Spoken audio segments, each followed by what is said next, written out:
Neste bloco, você vai conhecer a história de quem dedica a vida para defender os direitos dos diabéticos. A história de liderança de Jeane Mello. Um trabalho em prol dos que sofrem com diabetes, uma doença que atinge cerca de 10 milhões de pessoas no Brasil, que, se não for tratada, pode trazer uma série de complicações para a saúde do homem. A publicitária Jeane Mello foi a escolhida para dar início a um histórico de liderança. Ela não tem diabetes, mas tudo começou quando teve seu filho, o jovem Enzo, que aos 9 meses foi diagnosticado como portador da doença. Foi aquele susto inicial, de repente eu deixei de ser só a mãe do Enzo para ser o pâncreas do Enzo. Então a gente está sempre preparado para ter um filho saudável, a gente muitas vezes não pensa nem na gripe que aquele filho vai ter um dia. E de repente eu me assustei com aquela realidade, né? Ter um filho portador de diabetes tipo 1, insulino dependente, uma pessoa que precisa ser monitorada 24 horas por dia. Então eu passei a ser o pâncreas do meu filho. Não era bem um sonho, mas aquilo veio de uma forma para acordar mesmo, né? Me fazer inclusive melhor. Ali começava uma linda história de quem se dedica para lutar pelos direitos de quem sofre com diabetes. Jeane conta que quando o filho saiu da crise, ainda no hospital, ela começava a interagir com outras pessoas que viviam o mesmo problema. Despertava o interesse cada vez mais em conhecer a fundo e poder repassar que o diabetes, quando tratado, faz o paciente levar uma vida até mesmo mais saudável do que uma pessoa que não tem a doença e leva um estilo de vida sem restrições. Na verdade, eu estava cuidando do Enzo lá no hospital, ainda quando o diagnóstico tinha acabado de ser fechado, né? Enzo passou um tempo na UTI, né, correndo risco de vida, e quando ele foi para o apartamento que eu estava mais tranquila e que eu fiquei muito serena, porque minha maior vitória foi vê-lo bem, atravessando aquele momento crítico. A própria endócrino, que é médica do meu filho, recebendo outros casos de mães com crianças vindas do interior, lá no hospital também, mães que recebiam um diagnóstico do filho diabético, ela começou a me chamar para conversar com essas mães. Então, assim, eu nem sei quantas mães eu conversei ao longo desses 7 anos de diabetes do Enzo, mas eu te digo que é o que me dá mais prazer, é poder, de repente, ressignificar tudo isso, os problemas, né, essa condição dele, e conseguir ser feliz e viver bem, e vê-lo bem. Quando o filho de Jeane completou 1 ano, ela fez sua primeira peça publicitária, contendo dados sobre o diabetes. Informações esclarecedoras que começaram a despertar a atenção de quem precisava de informações sobre o problema. Eu vi aquelas pessoas que olhavam, quando eu falava para o Enzo que ele era diabético, olhava ele com cara de coitadinho. Eu digo, não, meu filho não é coitado, meu filho está bem controlado. Quer dizer, vive até de forma mais saudável do que muitas pessoas, porque tem uma vida...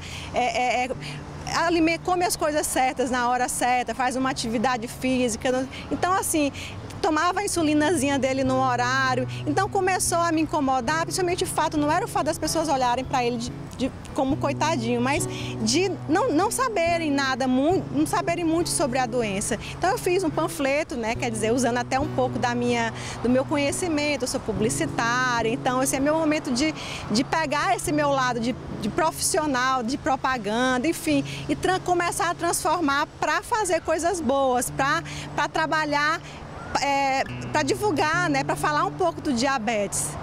Foi daí que os trabalhos liderados por Jeane começaram a repercutir na imprensa. Publicações em jornais e revistas, Jeane passa a dominar o conhecimento acerca de todos os direitos do diabético.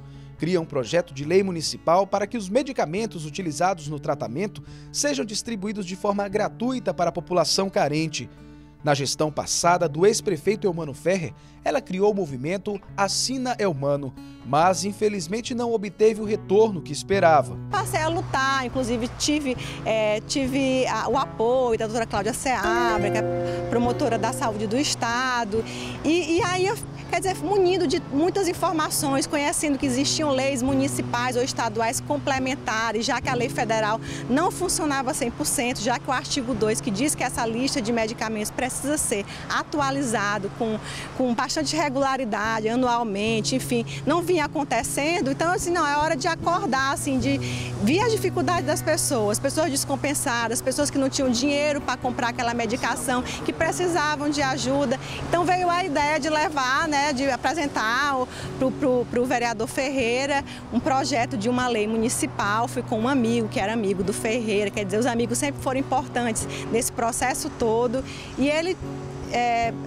adorou a ideia, apresentou, a lei foi aprovada por unanimidade, mas precisava a sanção do prefeito. E aí veio o movimento Assina Humano, que foi um momento assim importantíssimo na minha vida, né? E marcou esse momento. A partir dali, eu acho que o diabético passou a ter vez e voz.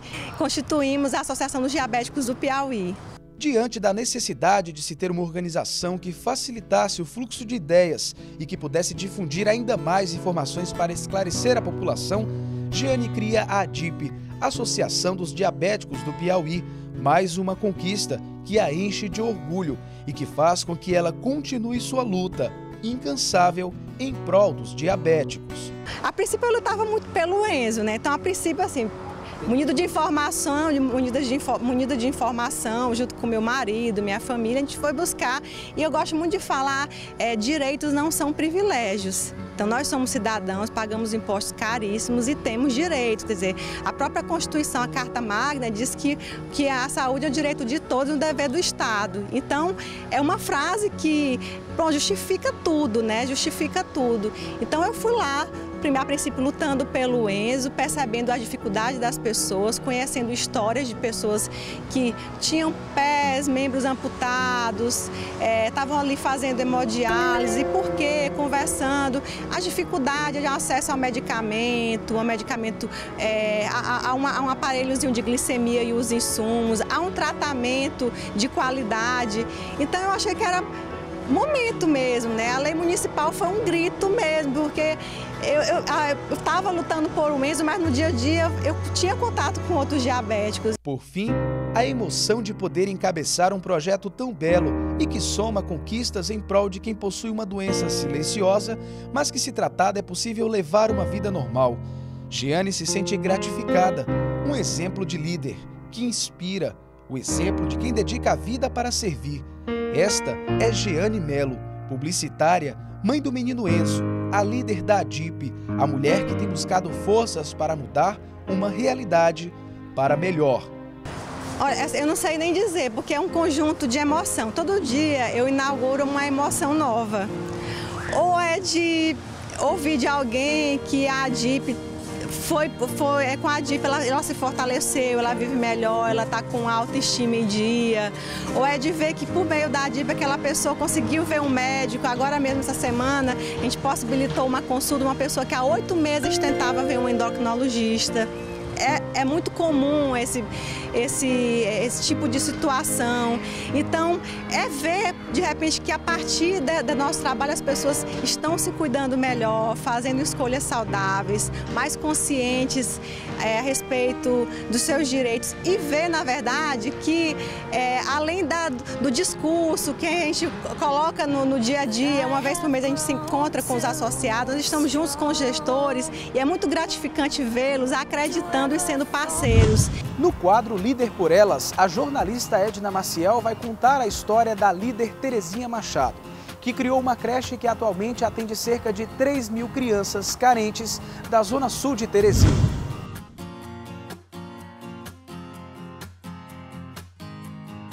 As vozes e a forma de falar são diferentes, mas estas pessoas que vivem em uma comunidade carente de Teresina estão falando da mesma pessoa.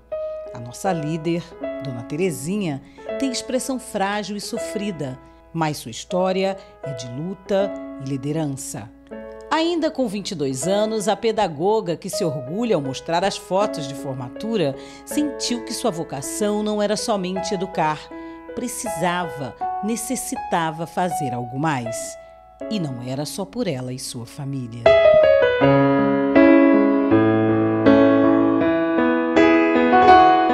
Ajudando pessoas em diversas áreas, inclusive em outras localidades como União e Davi Caldas, fazendo um trabalho de assistência social mesmo, a mãe de Tiago e Myron percebeu que poderia melhorar o trabalho que fazia. Em Teresina, ela atuou como líder comunitária, trabalhou com idosos e também preside um conselho de segurança. Nossa líder também é a idealizadora de um projeto bem conhecido pelos piauienses, o Pelotão Mirim, que hoje atende a 7.000 crianças em todo o Piauí. O projeto vai ser ampliado e a nossa líder também vai fazer parte dessa ampliação, né, Terezinha? Explica um pouco desse trabalho que você faz com as crianças. Nós vamos continuar, né? Porque o trabalho já existe há 10 anos. Nós começamos com a implantação, idealizamos, enfrentamos todas as dificuldades e conseguimos implantar o projeto do Pelotão Mirim com a força, a coragem e a fé. Mas por que você diz isso? Quais foram as grandes dificuldades que você enfrentou? Todas. O projeto é um projeto muito amplo. Quando nós criamos, fomos atrás das parcerias de quem? Das lideranças. As lideranças que tinham necessidade de trabalhar com suas crianças nas suas comunidades e não tinha como. Daí surgiu o Pelotão Mirim. As crianças do Pelotão Mirim são a prova viva de um trabalho bem-sucedido. Muita coisa, porque você aprende a se respeitar, a respeitar para ser respeitado, valores, muitas outras coisas. É difícil explicar, né? Mas sim, aprende muito. Quer dizer que fez diferença na tua vida? Sim. Dona Terezinha, que já foi homenageada pela Polícia Militar várias vezes e já recebeu a Medalha de Honra ao Mérito, fora outras condecorações na Associação de Moradores e Escolas, se divide entre a casa, filhos e os 4 netos, além do trabalho comunitário que desenvolve há mais de 20 anos. E, pelo jeito, vai demorar muito a se aposentar. Afinal, como deixar de realizar o que está no sangue, como ela mesmo diz? Em primeiro lugar, eu acho que você tem que estar de bem com a vida. Você pode ter o problema que tiver. Você tem que estar de bem com a vida, você tem que ter muita fé. Você não pode fazer nada só. Você precisa de estar, principalmente no movimento que a gente vive, né? Você tem que estar presente na vida das pessoas, as pessoas têm que estar presentes na sua vida também. E o programa Líder Piauí deste domingo chega ao final com uma mensagem de Paulo Coelho. Uma coisa é você achar que está no caminho certo. Outra é você achar que o seu caminho é único. Nunca podemos julgar a vida dos outros, pois cada um sabe da sua própria dor e renúncia. Muito obrigado por estar conosco mais um domingo. Sugestões para o nosso programa? liderpi@antena10.com.br ou entre em contato com a nossa produção 3217-2900. Não esqueça, próximo domingo temos um encontro marcado a partir das 11 horas da manhã aqui na TV Antena 10. Até lá!